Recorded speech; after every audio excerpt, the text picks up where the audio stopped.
ഞങ്ങളാണെങ്കിൽ മഞ്ചേരി എത്തിയിട്ട് ഇവിടെ തന്നെ സ്റ്റേ ആയിരുന്നു. ഇവിടെ ഒരു കോൺട്രാക്ടർ അയാളെ വഴിയിൽ കിട്ടുക. അങ്ങനെ പുള്ളിയുടെ റൂമിൽ സ്റ്റേ അടിച്ച് അങ്ങനെ റൂമിൽ വർക്ക് ചെയ്യണമെന്ന് പറഞ്ഞായിരുന്നു. എന്താ പറയുക, മറ്റേ ഇല്ലേ മോട്ടോർ സൈക്കിൾ ഡയറീസ്, അതും പിന്നെ കുറച്ച് പാട്ടുകാരായ ലെജൻസിൻ്റെ ഒക്കെ ഒരു ഫോട്ടോ ജസ്റ്റ് ഒന്ന് വരയ്ക്കണമെന്ന് പറഞ്ഞു. അപ്പം ഞാൻ ഓക്കെ വരയ്ക്കാം, ഞാൻ വരച്ചിട്ട് അത് കംപ്ലീറ്റ് ആക്കിയിട്ടുണ്ട്. ഇതാണത്. അപ്പം ഇന്നലെ രാത്രിയാണ് വരച്ചത്. ഒരു 4-5 മണിക്കൂർ എടുത്ത്. അപ്പം ഇന്ന് രാവിലെ ഫുള്ള് റെസ്റ്റായിരുന്നു. ഒന്ന് വൈകിട്ട് രാത്രി കിടക്കാമെന്ന് വിചാരിച്ചു. ഞാനാണെങ്കിൽ അടിവാരത്തോട്ട് വന്ന് വിചാരിച്ചു. വയനാട് അടിവാരം ഇവിടെ നിന്ന് ഒരു 53 കിലോമീറ്റർ ഉണ്ട്. ഞാൻ ഇവിടെ നിന്ന് ഇറങ്ങാം. അതിൻ്റെ ഇടയ്ക്ക് ബാഗിൻ്റെ ഈ ഇതില്ലേ, ഇത് സാധനം അത് പൊട്ടിപ്പോയി. അങ്ങനെ കെട്ടിയൊക്കെ വെച്ചേക്കാം. ഇതിൻ്റെ വെയിറ്റ് കൂടിയിട്ടുണ്ട്. ഏകദേശം ഇപ്പോൾ ഒരു 26-27 കിലോഗ്രാം ഉണ്ട്. അപ്പം ഞാൻ ഇവിടെ നിന്ന് ഇറങ്ങാം. ഇറങ്ങിയിട്ട്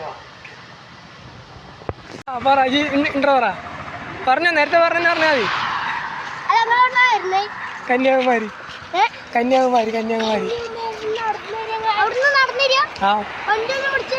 ഇല്ല, വെള്ളത്തിൽ കൂടെ എന്തിനാ വെള്ളത്തിൽ കൂടെ പോലെ? അതിന് പാലുണ്ടാവില്ലേ വെള്ളം ക്രോസ് ചെയ്യാൻ? ഞാൻ വയനാട്ടിലോട്ട് പോവാ.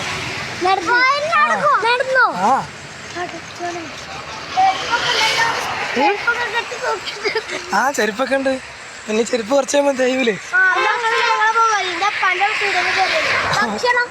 പുറത്തുനിന്ന് കഴിക്കും. മണ്ടപ്പാനോടാ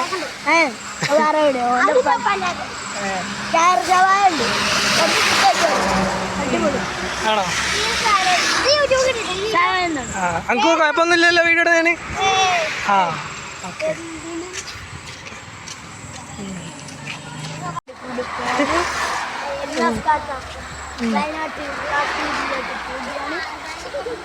പിന്നെ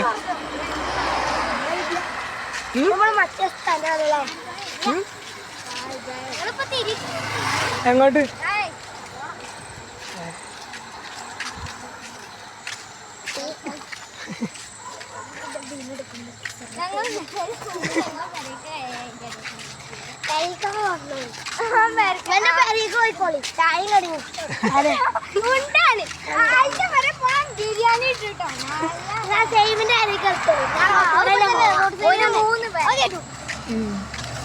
പിന്നെ 1, 2, 3 ഒന്നങ്ങോട്ടായ പിന്നെ അടുത്ത പാട്. പ്രിയ കൂട്ടരെ അവൻ കൊഞ്ചി പറഞ്ഞ കഥ,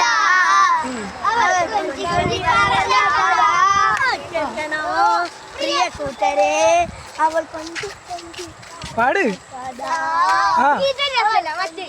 നാട് ജന്മകാലം പാട് പാടിക്കോ.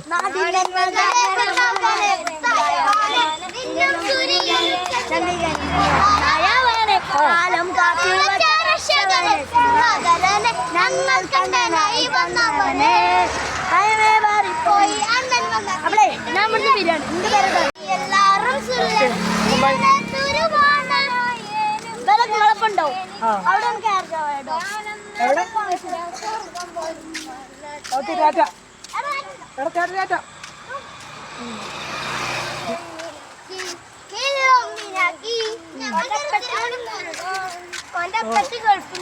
പഴയ വെച്ച് വിട്ടതാ. അല്ല ഞാൻ ഇവിടെ പറഞ്ഞതാ.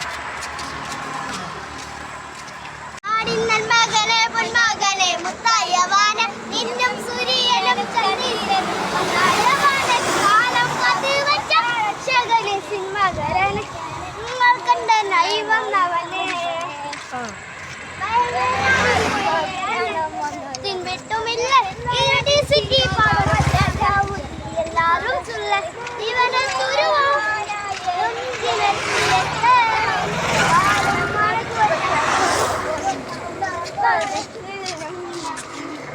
ഈ ഒന്ന് സൈഡായി പോയ പാട്.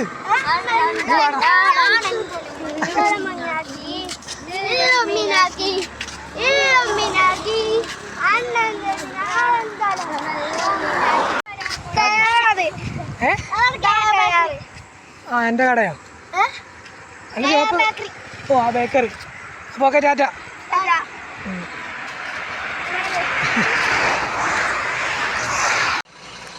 ഞാനാണെങ്കിൽ ഒരു 10 കിലോമീറ്റർ നടന്നിട്ടുണ്ടാവും. ഇടയ്ക്ക് വെച്ച് ആ മദ്രസയിലെ കുറേ പിള്ളേരും പിന്നെ കുറേ ഇഷ്ടംപോലെ ആൾക്കാരൊക്കെ ഉണ്ടായിരുന്നു. വരുന്നവരെല്ലാം ഫുഡ് കഴിച്ചോ, എന്തെങ്കിലും വേണോ, അങ്ങനെ ഞാൻ കുറേ കഴിച്ചു. വെള്ളം കുടിച്ചു, സ്നാക്സ് കഴിച്ചു. പിന്നെ ഇവിടെ ഒരു കടയിലൊരു കുറച്ച് മുമ്പ് എനിക്ക് ചപ്പാത്തിയും ചിക്കനൊക്കെ മേടിച്ചു തന്നു. വയറൊക്കെ നിറഞ്ഞു. അതുകൊണ്ടാണോ എന്നറിയത്തില്ല, നടക്കാൻ ഭയങ്കര ബുദ്ധിമുട്ടൊരു ക്ഷീണം പോലെ. ഫുഡൊക്കെ കഴിച്ചാണ് നല്ലപോലെ, പക്ഷേ എന്തോ മൊത്തത്തിലൊരു ബോഡി പെയിൻ. അവന് ഞാൻ കുറച്ച് റെസ്റ്റ് എടുത്താൽ ഒന്ന് വിചാരിച്ചു. പെട്ടെന്ന് എവിടെയെങ്കിലും ഒരു സ്റ്റേ അടിച്ചിട്ട് നാളെ രാവിലെ ഇറങ്ങാമെന്നിരിക്കും. അപ്പം ഞാൻ അവിടെ അടുത്തൊരു വന്നഴിക്കുന്ന അടുത്തൊരു പമ്പ് കണ്ടു. അപ്പം 2 പമ്പുണ്ടായിരുന്നു. 2 പമ്പിൽ ആദ്യത്തെ പമ്പിൽ ചോദിച്ചു. അപ്പോൾ അവർ സമ്മതിച്ചില്ല. പിന്നെ രണ്ടാമത് പമ്പിൽ കയറി. അപ്പം മൂപ്പര് വന്നപ്പോഴെന്നെ പറഞ്ഞു, അവിടെ ഇവിടെ സ്പേസ് ഉണ്ട്, ഇവിടെ അടിച്ചോ എന്ന് പറഞ്ഞു. അങ്ങനെ ഇപ്പോൾ ഇവിടെ തെൻ്റെ അടിച്ചതാ, എൻ്റെ അകത്ത കിടക്കാൻ പോവാ. Hello, good morning. രാവിലെ നല്ല മഴ ഉണ്ടായിരുന്നു. അതുമല്ല വെയിറ്റ് കൂട്ടുണ്ടാണെന്ന് അറിയത്തില്ല. പിന്നെ നടക്കാൻ ഭയങ്കര ബുദ്ധിമുട്ട്. വയ്യാണ്ടാണോ അത് വെയിറ്റ് കൂട്ടുണ്ടാണെന്ന് അറിയത്തില്ല. ഇനി ഇവിടുന്ന് അടിവാരത്തൊക്കെ ഇനിയും ഉണ്ട് ഒരു 40 കിലോമീറ്റർ. എപ്പോൾ എത്തുമെന്ന് അറിയത്തില്ല.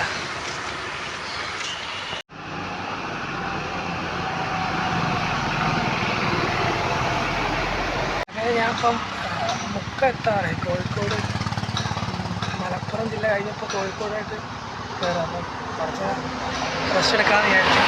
ഇതിൻ്റെ ഇടയ്ക്ക് എൻ്റെ ഹെഡ്സെറ്റ് ഒന്ന് മിസ്സായിരുന്നു, അരീക്കോടെ വെച്ചിട്ട്. ഞാനാണെങ്കിൽ അറിഞ്ഞില്ല. ഞാൻ പാട്ട് കേൾക്കാൻ വേണ്ടി ഹെഡ്സെറ്റ് എടുത്തപ്പോഴാണ് നോക്കണത്. ഞാൻ തിരിച്ചെങ്ങനെ പോയി നോക്കുമെന്ന് വിചാരിച്ചങ്ങനെ അവിടെ പരിചയമുള്ള ആളുണ്ടായിരുന്നു. ആളെ ഞാൻ ഫോണിൽ വിളിച്ചു.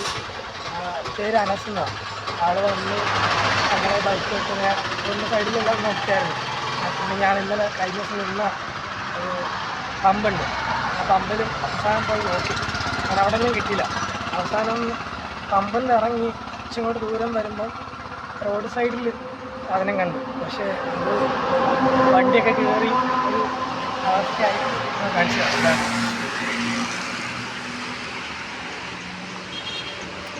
ഇതിപ്പം യൂസ് ചെയ്യാൻ പറ്റത്തില്ല. വേറെ ഒരെണ്ണം മേടിക്കാമെന്ന് വിചാരിക്കുന്നുണ്ട്.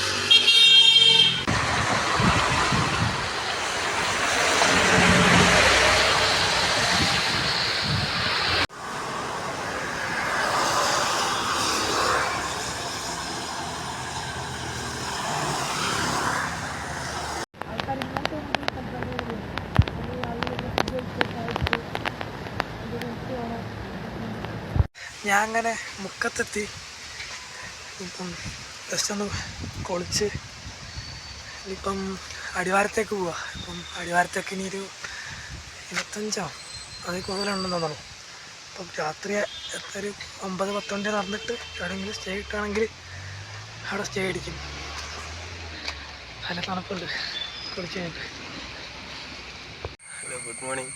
ഞാൻ ഇന്നലെ മുക്കത്തുനിന്ന് പുഴയിൽ നിന്ന് കുളിയൊക്കെ കഴിഞ്ഞ് നടക്കുമ്പോൾ വൈകുന്നേരം രാത്രിയായി. അപ്പം ഇതിലേക്കൂടെ ഇതുവഴി എന്താ ഈ മുക്കം തിരുവമ്പാടി റൂട്ടിൽ പോകുമ്പം പെട്രോൾ പമ്പൊന്നും ഉണ്ടാവില്ല, സ്റ്റേ കിട്ടില്ല എന്ന് ഇങ്ങനെ പറഞ്ഞിനി. അപ്പം എന്തെങ്കിലും വഴി ഉണ്ടാവുമെന്ന് വിചാരിച്ചിങ്ങനെ നടക്കിനി. അപ്പം ഒരു മൂപ്പരൊന്നും തന്നെ പരിചയപ്പെട്ട്. ആള് റേഷൻ കടയിൽ വർക്ക് ചെയ്യണ ഒരാളാണ്. എന്നാലും ഇവിടെ സ്റ്റേ കിട്ടിയതൊരു എസ്റ്റേറ്റ് ഉണ്ട്. എസ്റ്റേറ്റിൻ്റെ ഒരു എന്താ പറയുക, എസ്റ്റേറ്റിലെ തൊഴിലാളികൾക്ക് താമസിക്കാൻ പറ്റിയൊരു സ്ഥലം ഉണ്ടാവില്ലേ, അങ്ങനെ ഒരു സ്ഥലത്താണ് എനിക്ക് ഇവിടെ സ്റ്റേ കിട്ടിയത്. ഇപ്പം തൊണ്ടവേനൊക്കെ ഉണ്ട്, എന്താണെന്നറിയില്ല, സൗണ്ട് മാറിയിട്ടുണ്ട്. ഇതാണ് ആ സ്ഥലം. ഇപ്പുറത്തുണ്ട് 2-3 സ്ഥലമുണ്ട് ഈ തൊഴിലാളികൾക്ക് താമസിക്കാൻ വേണ്ടി. ഈ എസ്റ്റേറ്റ് എന്ന് പറഞ്ഞത് 2500 ഏക്കറോ 3000 സംതിങ് ആണ് ഉണ്ട്. ഞാൻ എന്നാൽ രാത്രി അവിടെ വരുന്നത്. ഇപ്പോൾ ഒരു വയ്യ, തൊണ്ടക്കൊക്കെ ഭയങ്കര തൊണ്ടവേദനയും നല്ല ക്ഷീണമൊക്കെ ഉണ്ട്. എന്തായാലും 2 ദിവസം നിന്നിട്ട് ഇവിടെ പോവുള്ളൂ.